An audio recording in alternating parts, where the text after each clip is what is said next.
Welcome to the final part of Lecture 5 on this course on Computational Fluid Dynamics. In this final part of Lecture 5, we're going to have a look in a little more detail at the algorithm that Fluent uses to invert matrices, Algebraic Multi-Grid, or AMG.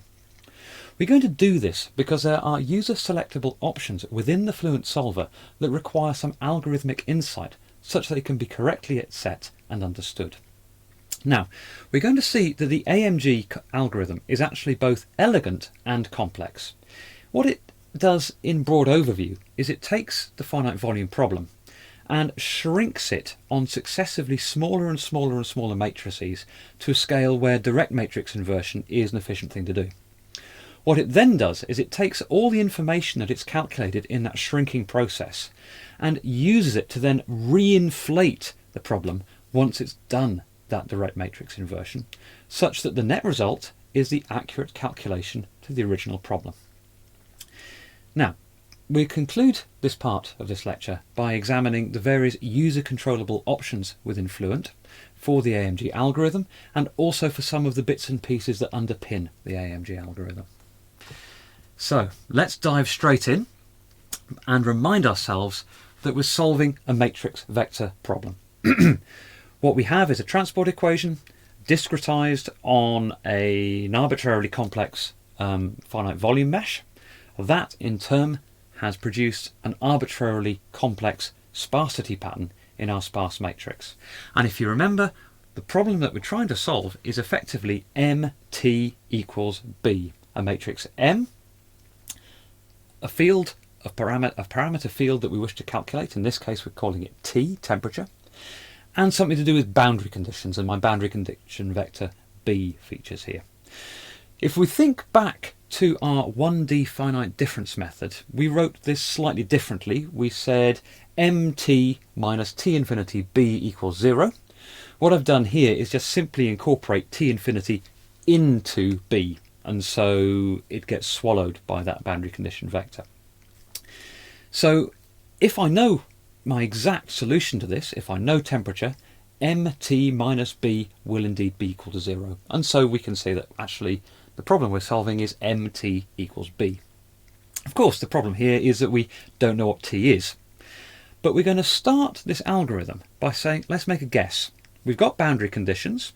We can do some approximations and have a bit of a guess at how those boundary conditions are going to affect what our initial temperature settings are going to be. And the initial temperature, or the initial value of a field that you're solving, will be one of the things that goes into the setup of your finite volume problem. So we're going to call guessed values T star. And so what we're actually going to do is to guess T and call it T star. There's one other thing we're going to do as well, and that is to decompose that matrix. We're going to decompose it into a diagonal, D, a lower triangular part, L, and an upper triangular part, U. Now the reason we're doing this is one of the calculation steps that follows shortly involves trying to figure out what an updated difference to my guess temperature field is, and that involves some of the terms in this matrix decomposition. I'm asking you at the time being just to take that at face value. There's some various literature you can look at which will give you more details on that. So the first thing we do is we guess a value for t. We're going to call that t star, and we're going to decompose our matrix into a diagonal D, a lower triangular part L, and an upper triangular part U. Now the next thing that we do is we calculate what's termed a residual. It's a difference between B minus MT star. Now remember that T star is an approximation to the temperature field T. However, if T star was equal to T, B minus MT would be 0, therefore my residual would be 0. So if you like, our residual is a measure of how far away T star is from being the solution T. Since we have made a rough guess at T star, it would be not unreasonable to assume that the first residual that we calculate shows that we're actually a very long way from the desired solution. So we've got our residual, R, is B minus MT star. What we're now going to do is we're going to try and update T star such that the change in residuals from iteration to iteration becomes as small as possible. Note it's a change in the residuals, not the residual itself, because if the residual itself was small, we would have found the solution. We would have found what t is. Using this method we can't find the solution, but what we can do is to find a better approximation to that solution. So what we're going to do is calculate a change in t star, delta t star, and this is where the decomposed elements of that matrix come in. So delta t star is the diagonal d plus the lower triangular part L inverted times R naught. So we calculate delta t naught, and then we update our guessed temperature field. And ordinarily we would say that our updated t star, let's say iteration I plus 1, would be t star at iteration I plus delta t. However, we're not going to add all of delta t onto t. The reason is that with these very, very coarse solutions, our delta t calculation can result in a very, very large delta t, sometimes an unreasonably large delta t. And if we were to use all of that delta t to update our temperature field, the most likely outcome is we get solver divergence.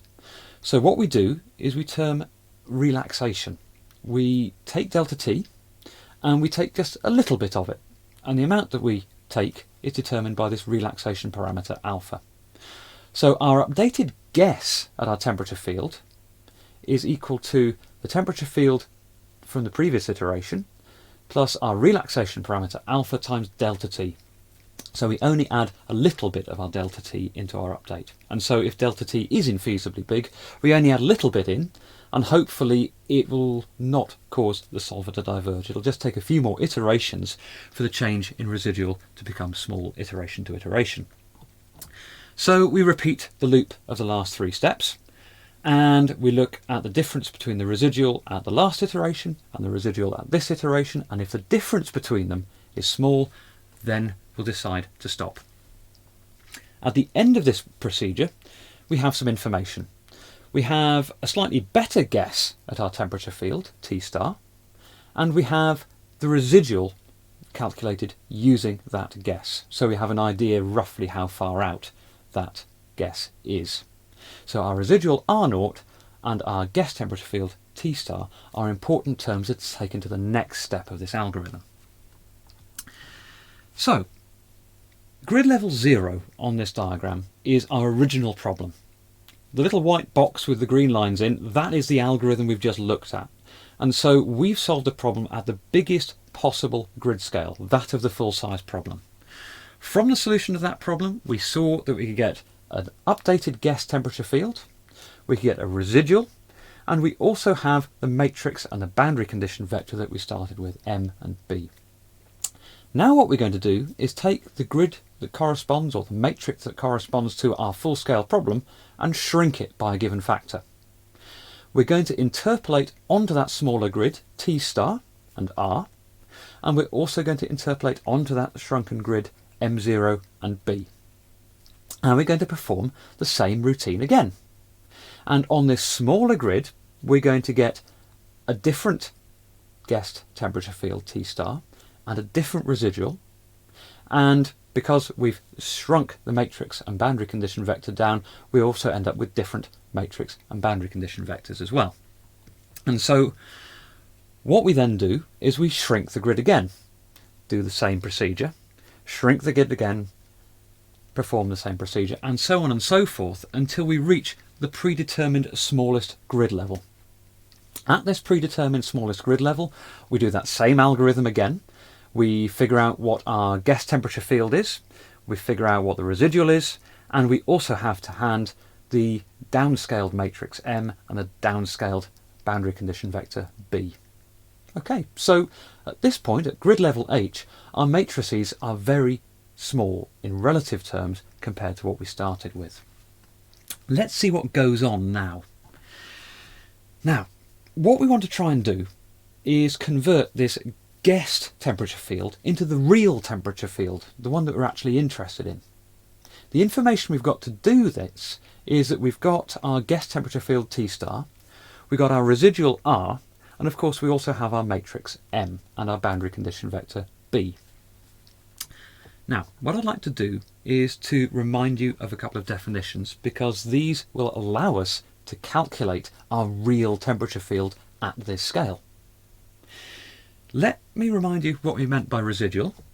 Our residual was the difference between the product of MH and T star, the matrix and the approximate temperature field, and we're subtracting that product from the boundary condition vector B. This is what we've been using in our Gauss-Seidel algorithm and each of the different matrix sizes. So that was my residual. Now, we're going to introduce a new term that we're going to define very strictly called error. Error in this context is the difference between our real temperature field and our approximate temperature field. Now, if somehow from our residual and the other information that we know we can calculate an error, we can use that error in conjunction with the approximate temperature field to calculate our real temperature field. And this is exactly what we do. Our aim now is to calculate error from residual. So let's turn our attention back to our definition of residual. Now what we're going to do is remind ourselves that that boundary condition vector B is going to be equal to MH, our matrix at grid level H, times the exact temperature field, TH. Because if you remember, the problem that we're solving is MT minus B equals 0. And so if we've got the exact temperature field T, indeed MT minus B will equal 0, or MT will equal B. So when we found what the full temperature field is, MT will equal to B. So that's what we substitute into our definition of residual, which gives us this modified form of residual in red. And if we examine that now and compare that to our definition of error, we can see there's a TH minus TH star, which is indeed our error. So let's substitute our definition of error in, and we can see that R equals our matrix M multiplied by error. Now we know R, we know M, and so if we just invert M, we can calculate error. Once we've calculated error, we can calculate our real temperature field using the error and the guess temperature field T star. So EH plus T star will give us T. So our aim now is to find error.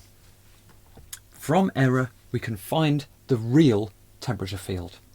Now we've chosen specifically grid level H, the smallest grid level, to be small, and it's small enough such that you can easily directly invert the matrix and calculate error. So once we know error, we know what the real temperature is. Now the real temperature at grid level H really isn't that much use to us, because grid level H has coarsened the problem so far that it's a very, very long way from the original problem that we're trying to solve. However, knowing error at a small grid will allow us to interpolate error onto a larger grid. And if we can refine the update, if we can refine our guess of what that error is, then as long as we know on that larger grid what our guessed temperature field is, which we do from the previous calculation where we shrunk our grids, then we can find what our real temperature field is on the next level grid. So there we have, at the smallest possible grid, an error calculation. That error is obtained from my guessed temperature field and from my residual.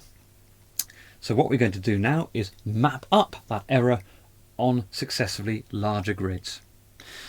So we're going to, as I mentioned, interpolate our error onto our next largest grid to give an estimate of that error. So what we're going to do at the next largest grid is say the temperature field that I want to calculate is my guessed temperature field plus my error. Now, the error that I know is going to be the error that's been interpolated from a smaller level down. So the error corresponding to the next scalar grid isn't going to be that accurate, so we have to correct it, which is starting to look very similar to what we did when we shrunk the grids. So we're going to say let my real temperature field equal to the sum of those two terms, and what I'm then going to do is to find the residual, because I know that if I know my residual is starting to get close to 0, then I'm getting what my temperature, my real temperature field is. So I'm going to iterate using the Gauss-Seidel method again. I'm going to calculate an update to my real temperature field, delta T, in terms of my diagonal, my lower triangular matrix, and my residual. And I'm going to update that temperature field, my real temperature field now, according to a certain relaxation parameter alpha.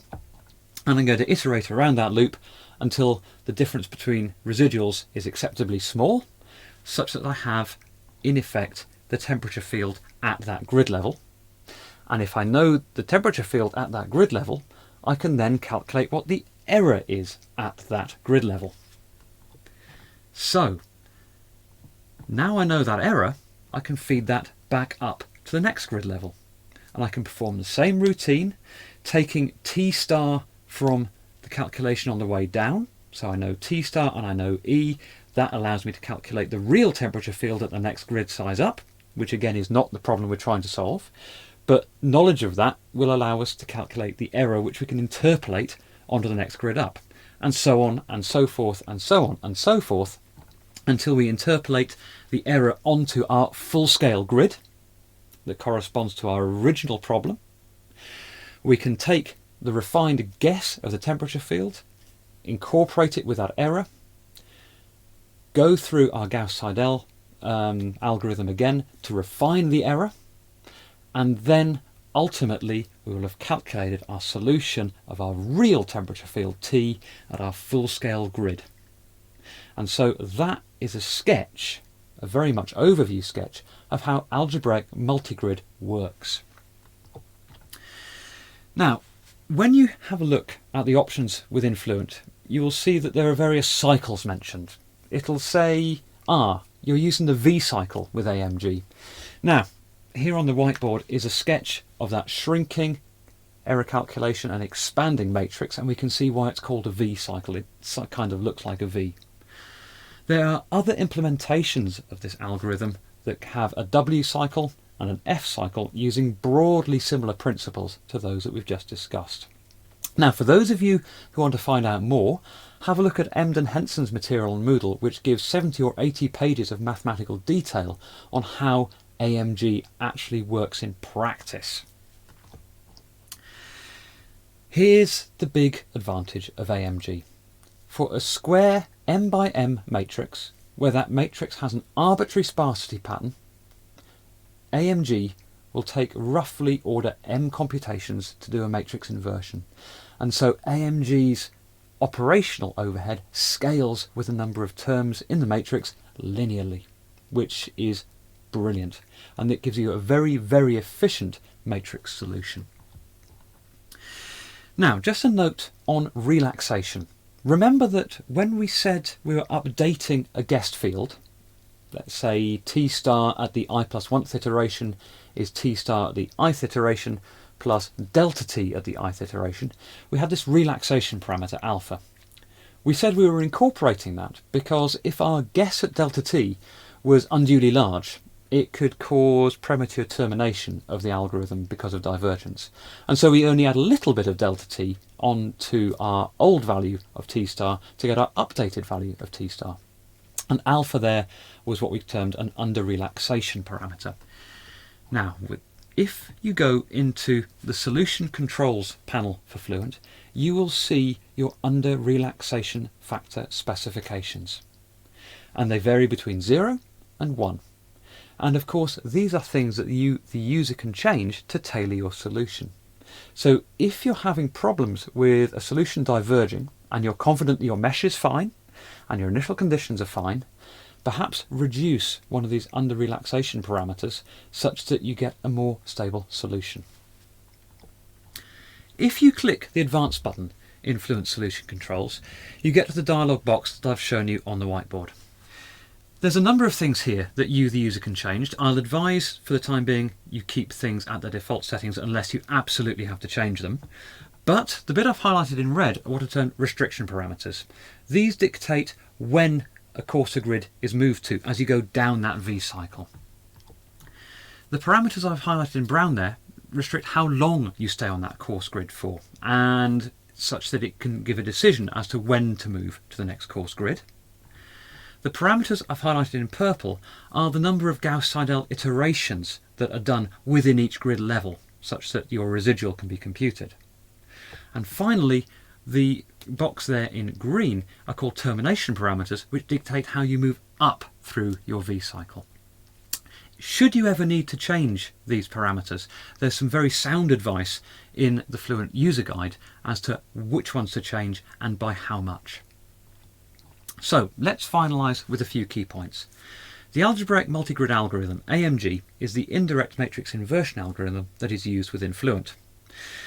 Residuals and updated solution estimates are calculated on successively smaller and smaller matrices until the matrix size becomes small enough for a fast, direct inversion. This results in an error. That error is then used as you inflate your matrices again, and is used along with the guess temperature field to calculate your real field that you want to calculate. And so what we find is that for an arbitrarily sparse M by M matrix, the algebraic multigrid algorithm requires order M operations for matrix inversion.